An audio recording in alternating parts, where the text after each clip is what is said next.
Okay, welcome to Zion's Banner. Um, it is good to see people in the house already, so we are already like up and running. I'm hoping everything kind of jives. We never know where the stream is, but it looks like I am on and things are good. So I am seeing some chatter. Now, this night we do something different. Why is this night different from all other nights? If you grew up Jewish, you'd understand the reference here. Not because it's Passover, but because this is a night that we do a little bit more of a teaching format and a little bit less of an apologetics format. Now, really, one of my great goals is to bring together evangelism, apologetics, and some sound exegesis. And I don't think that's that difficult because good apologetics should be based on sound exegesis, sound interpretation. And the backgrounds and where things fit in the story certainly has a lot to using the verses to answer arguments and objections the correct way. So we are going through Matthew through Jewish eyes. Um, I probably still need to go back and do a little work on last night's PowerPoint, but I'm really excited about the material. And we will be doing some more stuff because it looks like Tovia's just stuck another video out about a couple days ago on the Ebonites, interestingly enough, and why the church trashed the Ebonites. So he is continuing to put material out there, and so are others. And so he will provide interesting episodes in the future. Uh, but that's not tonight. Tonight deals with the PowerPoint that we're doing. And so we're going to start getting set as far as Matthew. Just a little shout out. It's not on the credit slide yet because I was a little slow today. I was working on my dissertation, but we have a new Patreon supporter. So shout out to Malachi. Um, Sorry, that's the Hebrew pronunciation. So I'm kind of reverting to that there. And so just a little shout out there, but that will be on the credits by Wednesday. So tonight's broadcast is brought to you by all the patrons that we have and Chosen People supporters, because I don't want to forget that. Some people support us through Chosen People, and I am deeply blessed by them.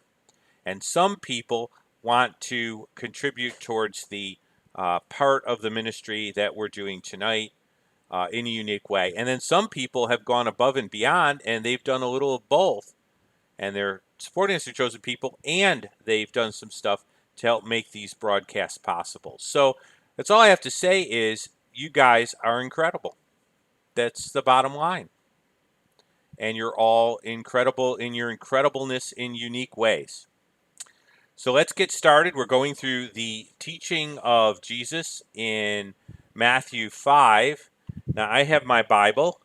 You can use any version you'd like, but we're in chapter 5. I'm going to turn there. Most of the verses will be up on the thing, but you know what? It is really good to have the verses right in front of me. Also, and it's a little encouragement. If you don't want to go digital, you can go analog, and your analog Bible works just as well. So I'm just jumping there. Now, all of this teaching is lumped together. You'll notice that in Malachi. Uh, I mean, uh, you'll notice that in Matthew. My mind's jumping to the last book of the Old Covenant in the English order instead of the first book of the New Covenant in the English order. Why is it set up like this? It's set up like this because really Jesus is giving the Torah of Messiah to his followers. So someone says to me, Torah of Messiah, yeah, this is Matthew's lumped the teaching together for that very reason. 12 disciples, 12 tribes of Israel. And so he's giving this new Torah and he's explaining what disciples should look like. So we're going to spend a little bit of time dealing with the right hunger.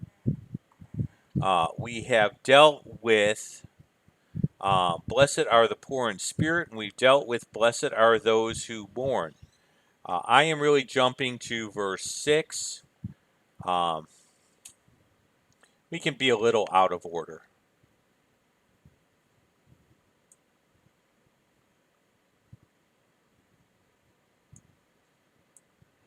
And so we're going to jump to the hunger as opposed to the meek. I'm being a little thematic here. These all build on each other.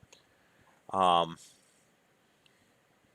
and so strength under power is the idea of 5, and we may get back to those. But if you look at verse 6, blessed are those who hunger and thirst for righteousness, for they shall be filled. So we're going to take a little time and deal with the right hunger tonight. And there are a few other folks in the house. Quick hi to.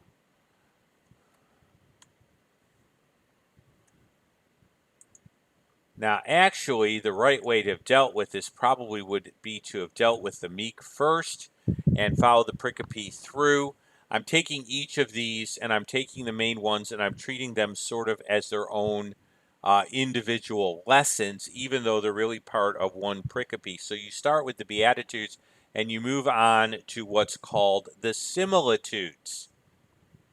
So the Beatitudes are the attitudes that should be displayed by the disciple, the apprentice of Jesus. The similitudes are what the disciples are supposed to be similar to. So that's a real good way to remember it. Let's talk about this right hunger here. And there we go. And again, where we've been, the take home. Those who long for correct sanctification will be made holy. So we're going to see what that means and how that actually ties in. This is going to be a little bit more on the practical side. Not that the other isn't. So let me clarify. This will be more on the practical side as far as your day-to-day walk. Apologetics is always practical, because as a man thinketh in his heart, so is he, and we need to think right thoughts. But this will be more applicational directly to us, and some of those distinctions get a little blurry. So there really is a lot of overlap.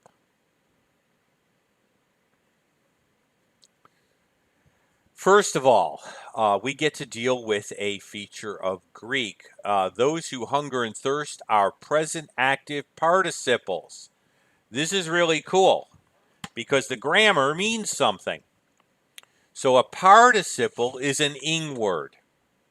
It's a real quick way to recognize or to think about a participle. Now, in Greek, of course, the ing isn't added, but when we do participles in English, we usually put an ing. That kind of helps us to note that. Present active in the Greek has the idea of present continuous action or present action. It can either mean present action in general or present continuous action. Those who hunger and thirst, present active participles, and the fact it's a participle kind of adds to the continuing flavor and leads it more towards continuing flavor as opposed to a mere present action. And so that is kind of unique a little bit. I just kind of see a new name there and I'm excited. This is the ambition of these people continuingly, or continuously is the best way to put it. This is an unpopular ambition. Now think about the ambitions of people in the world right now, the general ambitions in life, particularly in North America. Okay, we're pretty far removed from this. In North America, prominence, money, power, those are the sorts of things. We live in a hyper individualized, hyper materialistic culture by nature. And so these guys were not to be part time amateurs when it came to righteousness, they were to be full time apprentices. And by the way, I try to choose my graphics, at least I originally did with PowerPoint, so that they fit together. And so what's really cool is there's the nice water bottle, which in Arizona would make anybody thirsty because we live in the desert here. So let's click this. Um, and of course, what they search for is righteousness, which is going to give us a chance to discuss the concept of righteousness and what it means. So I stuck this cool thing you can do. You can do a word study in Logos, and it will bring up all the Septuagint terms, or actually all the Hebrew terms, for the Greek term using the Septuagint as sort of a Rosetta Stone. So it will go out to the Septuagint and find the Greek term, and then it will relate that to the Hebrew terms. So that gives us a chance to really look at this term. And I hope this is the sort of thing you get exposed to on a regular basis. But one of the things we can do is see how various New Testament Greek terms, which is Greek but influenced by the thinking of the Old Testament, and thus Hebraic thinking, end up being displayed. Dikaiosine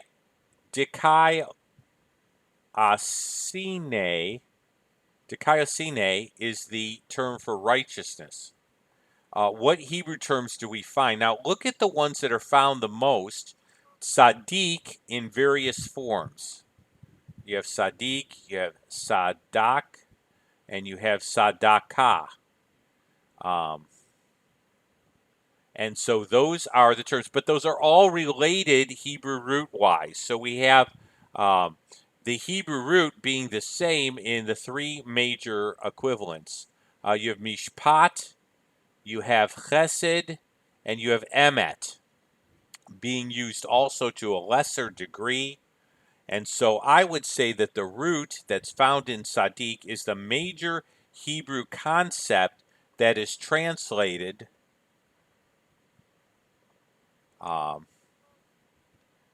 righteousness. And so that gives us a real basis for looking at things. The term Sadak, okay, has at its root the idea of that which is straight. You know, when I was a Boy Scout, we were to be morally straight. That's where the term comes from. Now, the Greek term has more of a forensics meaning. One is declared righteous or not guilty in a court of law. And so the terms, again, Greek gets flavored by the Hebrew concepts because the New Testament writers, of course, are tying into the base of what came before. So let's discuss virtue, because really that's very connected. There's a difference between just doing something nice and virtue. There is a cognitive element to virtue. Okay. And so that's with knowledge. It has to be chosen for the right reason. That's proper affect. And it needs to be a continuous choice or a habitual or repeated choice on the part of the individual. That's, I'm thinking of the right term. That's dispositional. And so that's virtue. And so righteousness, as it relates to, should be something that characterizes a desire for righteousness, or genuine virtue is something that's supposed to characterize these particular disciples. This goes right back into tonight, and I know I hit it a lot. This was originally delivered at a Messianic congregation. I had to be very balanced when I did this. So some of this application is going to be a little bit further removed, but I think the balances are important. This is one of the problems that a gentleman like Singer has, is a misuse or a misunderstanding of what Torah is for. Torah was never designed to make us righteous. We're not ever made righteous by Torah. By the way, that's before or after our acceptance of Messiah. If there's anything that I want to get across, we're going to see that sanctification no more occurs by Torah than salvation does. Let me try to give you an analogy that might be very helpful. Simply because I go into a calculus class does not make me a mathematical genius. It provides information and instruction, but for me to have a natural proclivity and genius in mathematics is not something the class is going to give me. And in the same way, Torah cannot end up making us righteous. It's instructional and it teaches us. In fact, that's where the word Torah comes from. And so the idea that anyone can obtain to any sort of divine perfection or righteousness through Torah is a misunderstanding. And really the sort of misunderstanding that in the back of Rabbi Singer's head is probably going on at some level. So I put Galatians up. Now, we're going to at some point deal with Rabbi Singer, and he's going to really hate on Paul a whole lot. Okay? Because Rabbi Singer will dislike Paul. The black Hebrew Israelites can't stand Paul. Paul is the guy who gets beat upon the most, and he said things that would be really problematic. Knowing the man that is not justified by the works of the law. Now let's translate that to Torah observance, given Paul's background. Remember, he was a Pharisee of Pharisees, and according to the standard of the law, he was pretty clean. So let's put this back. Remember, he's writing the Galatians that are being tempted towards trying to obtain sanctification or maintain their salvation through Torah. And he says, knowing that a man is not justified by Torah observance, but by faith in Jesus Christ, even we who believed in Jesus Christ, that we might be justified by faith. Now, I translated that because really, Americans think of faith as merely mental assent. Okay? And so we really need, when we're talking to people about faith, we need to be able to translate the word faith. Because when they're thinking faith, well, that's sort of I have faith in. Okay? Active obedience and trust in Jesus, not by Torah observance, for by Torah observance no flesh shall be justified. For I, through the law, died to the law that I might live to Christ. Idea being that Messiah becomes my replacement who ends up fulfilling all this. So as I'm hungering and thirsting for righteousness, I'm not going to get that met through the law. Jesus is now going to be, is the one who is going to be the provider. In fact, righteousness has to come from God. Every good has to ultimately find its source in God. This is really good for apologetics. Someone says they're good, and you say, okay, if I were to presume for a moment you were good by some measure, where did the goodness come from? And so, and what is goodness, and who defines goodness to begin with? I'm just checking something here because I just got a weird thing. Okay. So, no flesh shall be justified, for through the law I died to the law that I might live to God, having been crucified with Christ. Now, understand how important this is. Messiah becomes the fulfiller of Torah in its perfection and its intent. And so I am in him. This came up recently in a discussion I was having apologetically, where I was dealing with somebody who was a black Hebrew Israelite, and I said, now, he was accusing us of being lawless, antinomian. And I said, well, wait a minute. If Messiah fulfilled the law and I'm in Messiah and identified with him, then why is that not good enough? Because I'm in and he did it. And so why is obedience to him not sufficient? In other words, he fulfilled the law. I'm in him, so I obey him, and thus the law is fulfilled through him in me. The life that I now live in the flesh, I live in faith in the Son of God who loved me and gave himself for me. I do not set aside the grace of God, for if righteousness comes through the law, then Christ died in vain. Bottom line, you're going to see this over and over again, and this is where the problem is. Tovia Singer cannot or probably would have real trouble with the idea that Messiah's death means that righteousness cannot come through the Torah.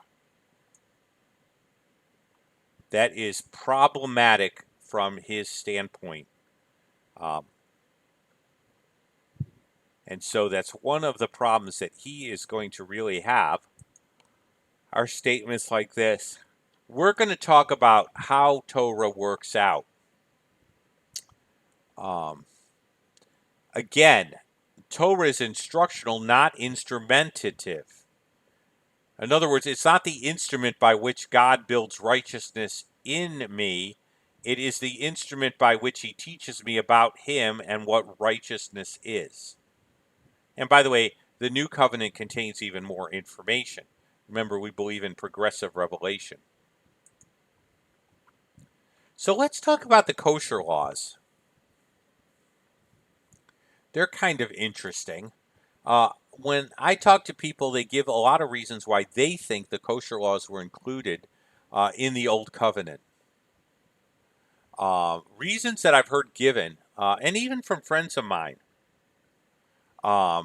is that it was health reasons. They're healthy. But that's not the reason God gives for the kosher laws, interestingly enough. Another is pagan practices, that the pagans went ahead and they did these things. And so it kept the Israelites separate from pagan practices. Sorry, it's not you guys. And so that's the kosher laws. Those are two reasons I've given. Let's look at the kosher laws first. I'm going to go ahead and open to Leviticus 11, 1 through 47. This is a really large section of scripture, so I would have had to split it between 4 or 5 slides. I really didn't want to do that. They are repeated in Deuteronomy, but you're going to see them for the first time in Leviticus. Leviticus is the manual for the priests, and the priests had a job in instructing the people.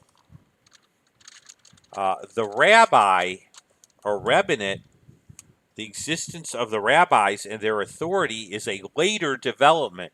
By the way, that's interesting in and of itself, because now the rabbis basically control Judaism, and we'll talk about that some other time, but this really gets interesting. Now the Lord spoke to Moses, saying to them, "Speak to the children of Israel. These are the animals which you may not eat from among the animals that are on the earth. Among the animals which divide the hoof," that means there's a cloven hoof, the hoof is split, "the cloven hooves, and chews the cud, that you may eat." So for a mammal or to be kosher, it has to have the divided hoof, and it needs to chew its cud, which means it needs to ruminate. "Nevertheless, these shall not be eaten among you. Those that chew the cud, or those that have cloven hooves, the camel, because it chews the cud but does not have cloven hooves." So a camel doesn't have cloven hooves. It actually has kind of toes, but they aren't hard hooves the same way.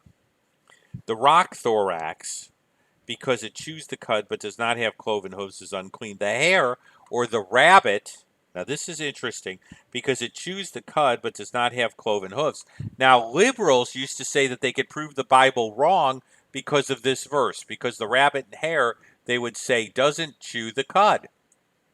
And that used to be a major argument against the Bible. Here's what's really interesting. Rabbits do chew the cud. My kids were involved with 4-H. They don't chew the cud the way that cows do.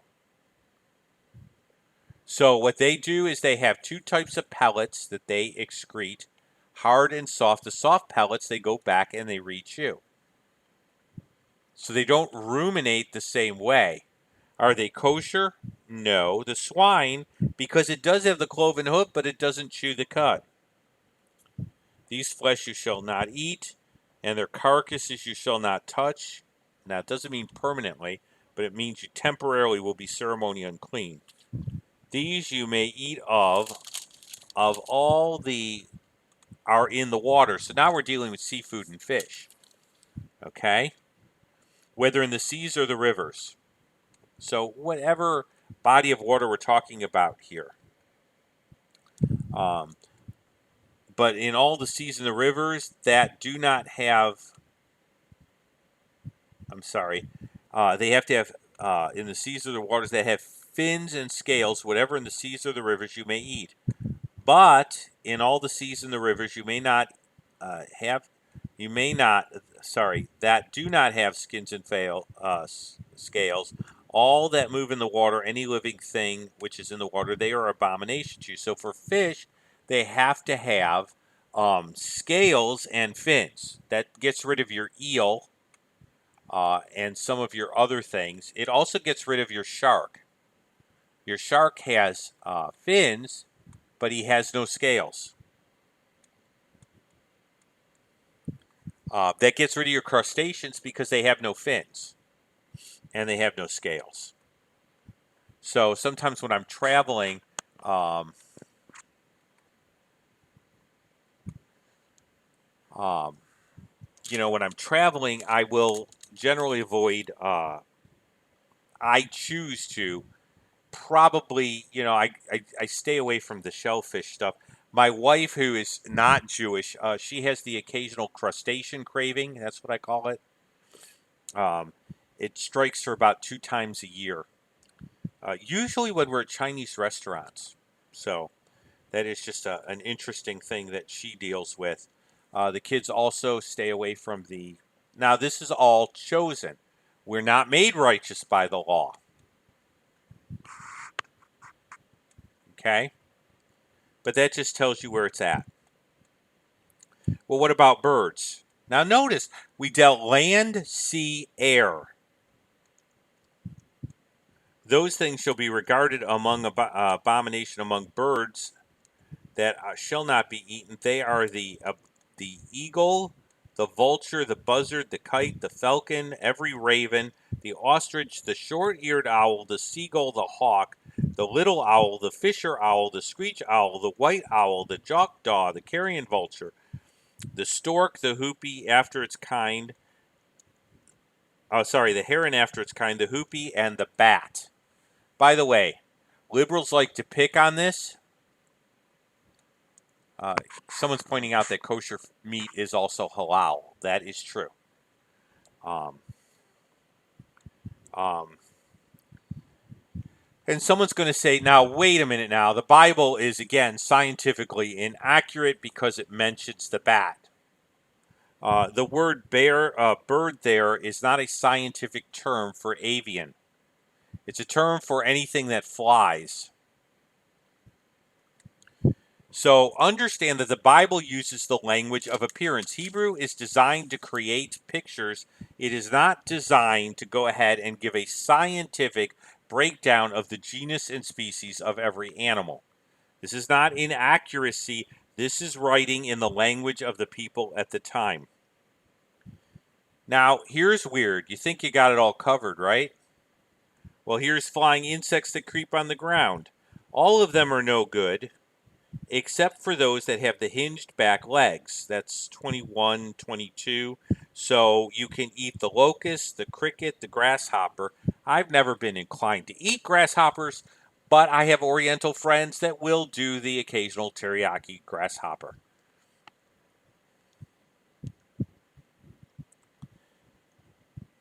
So, those are the general kosher laws. Does God give us any hint as to why he gave these?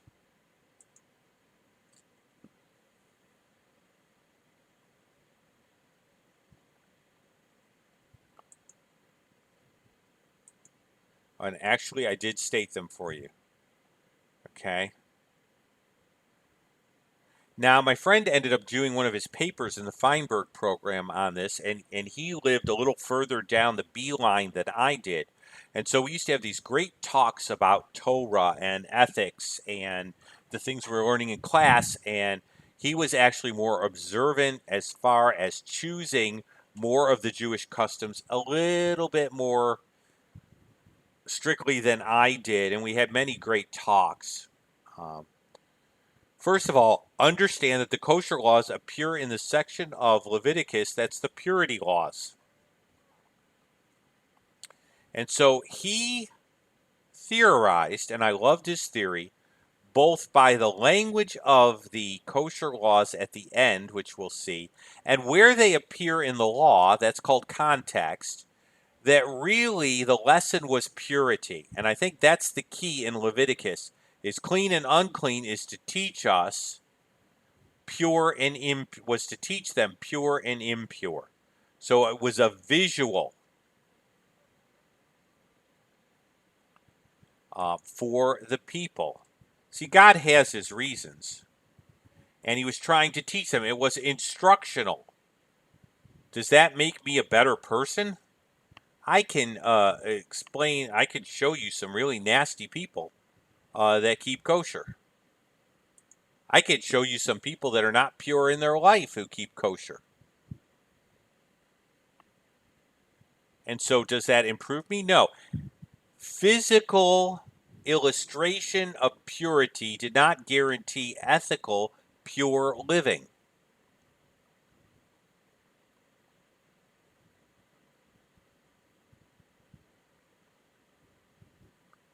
So,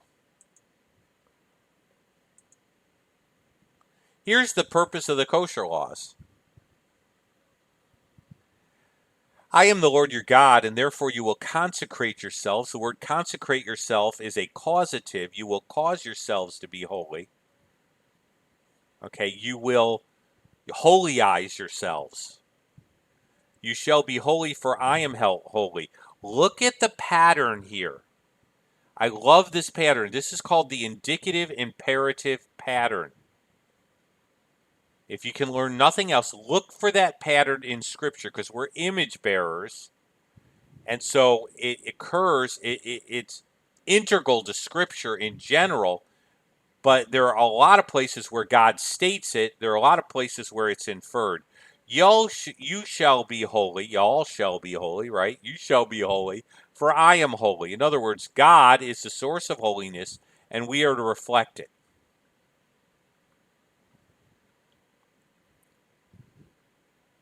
Okay? Neither shall you defile yourself with any creeping thing that creeps on the earth. I am the God who brings you out of Egypt.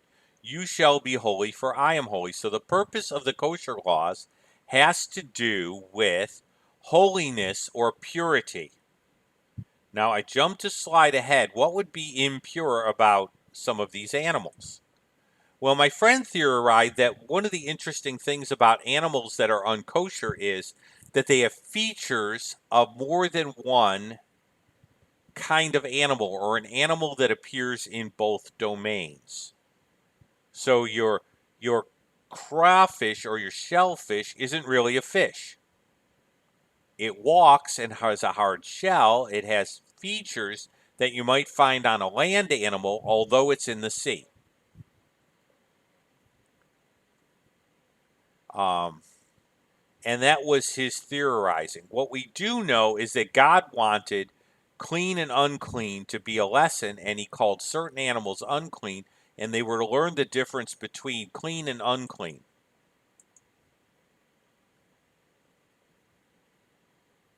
So, what does Jesus do with this? Well, when he gives his Torah, we haven't gotten there, he's going to complain about these guys because they neglect the weightier matters, what I would call the spirit of the Torah.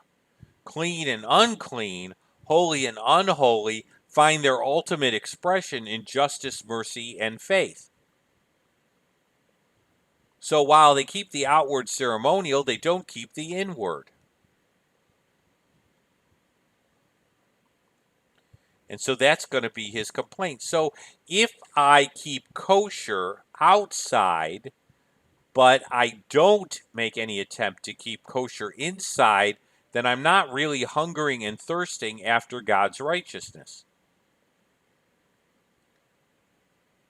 And I hope the soundtrack works, because I've got a little treat for you, a blast from the past, which will be part of this. So let's talk about self-righteousness a little bit here. Okay? This is probably important. No, this is important. I'm trying to be diplomatic. I should be direct. How do we know what self-righteousness is? Because as believers, could we ever fall into that? I think we could.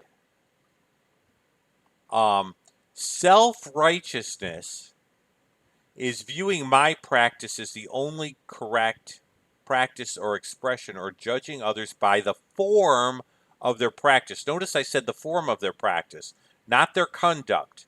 There is such a thing as unrighteous conduct. But when I say that the hymns I sing, okay, they're all from 1954, those are the ones I practice. Therefore, the form of my musical worship of God has to be the form for everybody. One of the things we taught our kids early on is others may, you may not. Now, what we meant by that was, one, because you don't do something and are convicted you shouldn't do it, doesn't mean that if it's a disputable area or an area not very, that clearly said in Scripture, doesn't mean you can impose your standard on everyone else right away and just do that, fiat. Also, because other people can do things doesn't mean you're necessarily free to do them. This is Christian maturity, where I can allow someone their freedom and I don't have to use that freedom. And so that becomes a beautiful thing. And that's the essence of Christian maturity. If the Bible does not forbid something, then what I can do is say, I am convicted that this is not right for me, but I can allow you, brother, to use your freedom. Where does this take place? I'm at church meetings all the time. And so there are things I don't prefer to do. And I can say, I will allow you to enjoy your awesome freedom in Christ, and I will enjoy my freedom by abstaining. So you enjoy your freedom by partaking, and I enjoy my freedom by abstaining. Now, this deals with Romans 14 and areas where there is no clear scriptural command. Now, when we talk about things like thou shalt not murder, that's terribly clear. When we're talking about whether I have to have a pulled pork sandwich, that's not so clear. When we're talking about the fact that we should musically worship God and we should avoid lyrics that have cuss words or things like that in them when we're worshiping God, that would be kind of a no-brainer. But if we're talking about which melodies can be used and can't be used, now we're talking about an area. And I applaud those out there that like the pulled pork sandwiches. Enjoy your awesome freedom in Messiah. And I will enjoy a bagel with flavored cream cheese after the show. And we will both worship the Lord together in our freedom. Isn't that beautiful? Okay. When I was in the Messianic congregation, have you guys run into, you may not have, there's something called the Sacred Name Movement. This is just really awful, that you have to use Yeshua. This is like a hot topic. You wouldn't think it would. But this is argument stuff. I was preaching this message or a message like it at a Messianic congregation. Some lady came up to me and she had a fit that I used Yeshua. I used Jesus. How did you use that name? I said, look,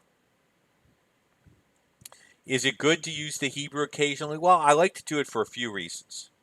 I'll throw it in when I'm preaching because it does remind people Jesus was a Jew.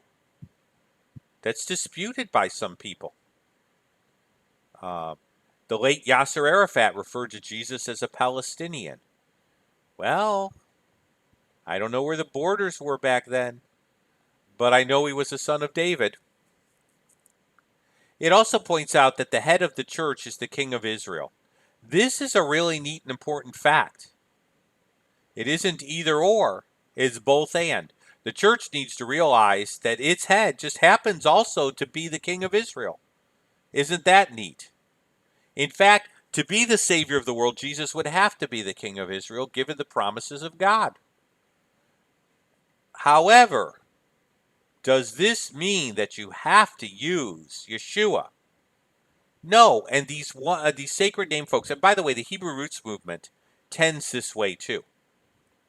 So I stuck up the Greek up here. Okay, Romans 1:1. Paul, a bondservant or slave of Messiah. Now let's look at the Greek here. Paulos, doulos, Christou, Jesu in the Greek. Okay?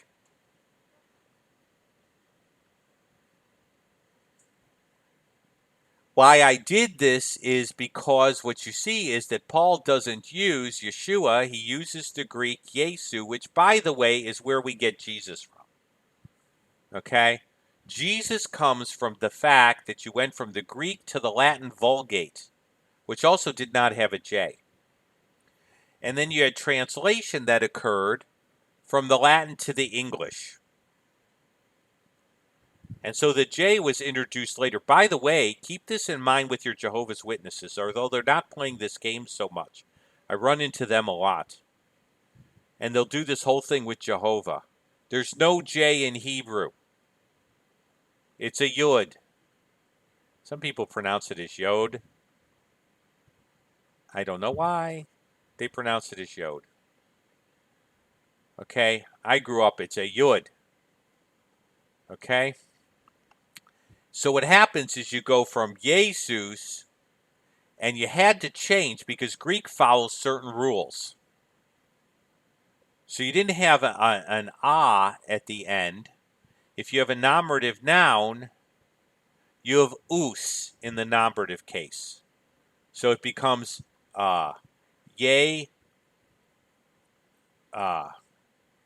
Jesus, Omicron, Sigma, to be in the nominative, and then you move from there into the Latin. Then when you get the English, again, certain letter sounds work in such a way that you end up with Jesus instead of Jesus, which you don't end up with.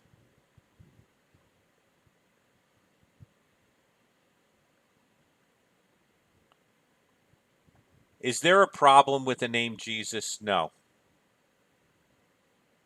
Because God's plan was to reach every tongue, tribe, kindred, and nation. Do I like to throw it in for theological reasons to make a point? Yeah, sometimes I do. Because it's a point I want to make. We're going to do this one because Dennis made us think of it because he reminded us that there's a cemetery right out the window. It's all I've been talking about, Don, since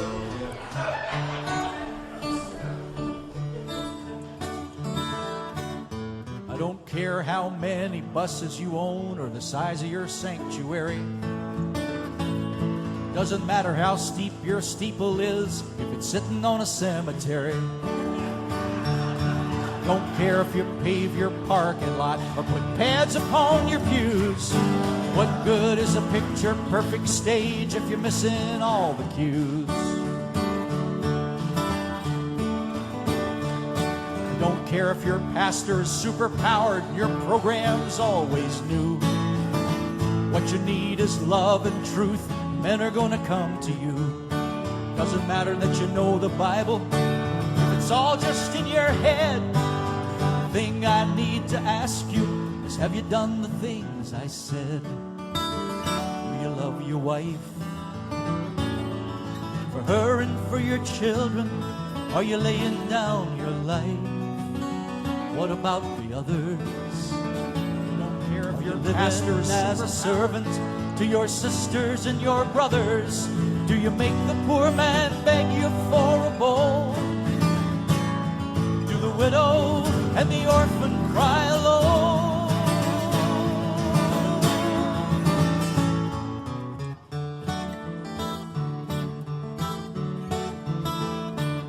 I don't care if you pray for miracles. Don't care if you speak with tongues. I don't care if you've said you love me in every song you've sung. It doesn't matter that your sacrifice of praise is loud enough to raise the dead. The thing I need to ask you is, have you done the things I said? Do you love your wife with all you've got inside you? Are you laying down your life? What about the others? Are you living as a servant to your sisters and your brothers? Do you make the poor man beg you for a bone? Do the widow and the orphan cry alone?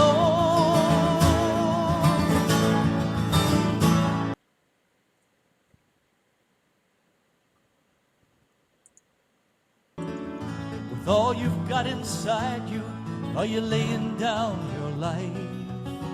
What about the others? Are you living as a servant to your sisters and your brothers? Do you make the poor man beg you for a bone? Do the widow and the orphan cry alone?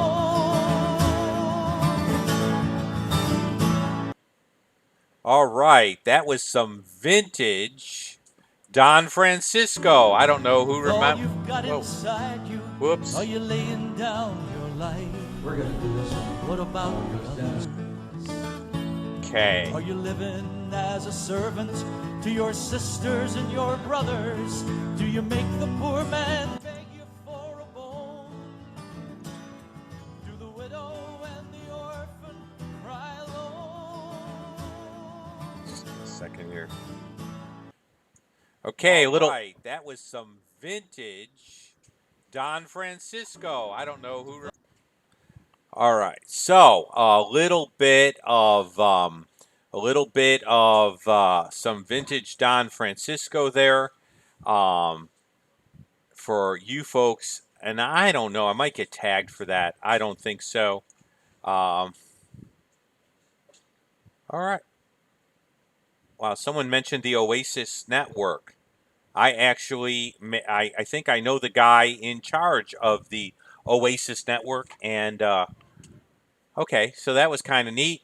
Um, you know, the end of the day, Rabbi Singer, is it more important that you lay tefillin and you keep the Sabbath, or that you conduct yourselves according to the ethics of Torah and you live out a way that reflects life? You're so worried about idolatry. Is not any attempt to raise the ceremonial rules of Torah and make myself look good in front of God by those rules not a form of idolatry, in a sense? Um, I think the song might be called "I Don't Care," but I don't know. I just remember the song. I have lines that go through my head occasionally.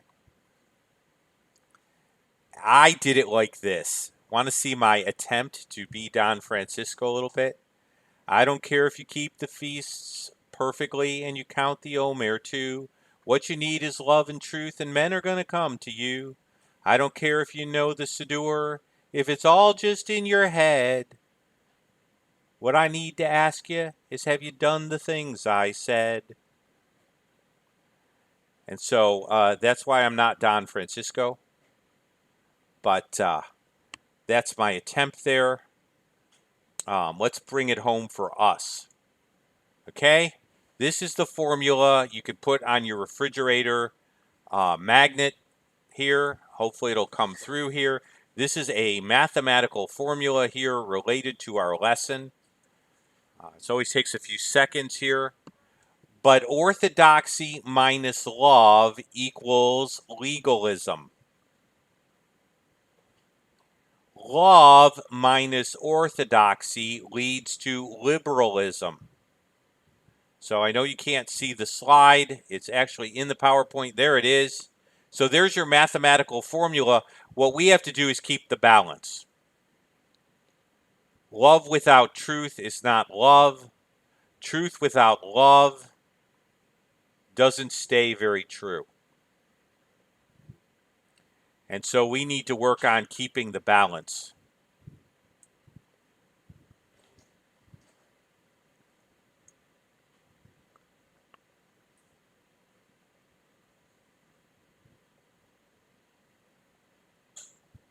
So I know this was a little bit more exegetical. What I want to do with the other pericopes is stay in line, and we'll see how that all ends up working. But this has been Matthew through. So the law of Messiah is very clear. The spirit of what God intended in Torah was not righteousness, but that we might reflect Him. And through our union with Messiah, if we end up allowing this to work the right way, and we hunger and thirst after His righteousness, not ours, we can experience His righteousness. So, as you turn in, when was God close to you? When did you get to experience His righteousness today? When did you feel His presence a little less distant? Interesting things to reflect on. I didn't see too many questions on the board, but I'm going to go back. And someone stuck up the Hebrew alphabet. Good job, Radical Love. We learned a little song, and we had to be able to recite it in under a minute when I was in Hebrew class. So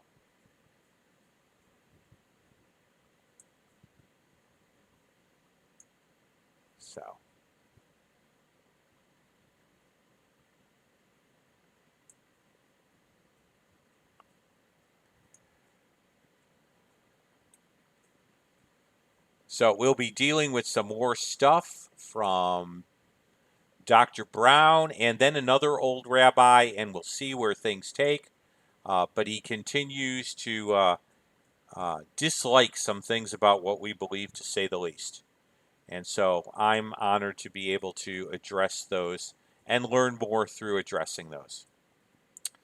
I'm going to move us to that back part where we are. I'm sticking that up there for a second. I need to put another name up there. Malachi. So that's just tonight. And the chosen people support folks too. But Patreon exists so we can do more. Produce more, create more. I could do things like speaking when I'm asked to speak at a Muslim conference and actually go there, which, by the way, next fall, I have already been slated to be at a conference dealing with apologetics and speak as one of the speakers. So I will need to be able to do that. So that's why that's there. So special shout out to the new patron on the block. And I think I'm going to move towards just letting us talk a little bit and move towards closing off the broadcast for tonight. I'm glad to see that the stream came back up. God's blessing. I'll still be around a little, but I think the the chat cuts out after you stop streaming for so many minutes. So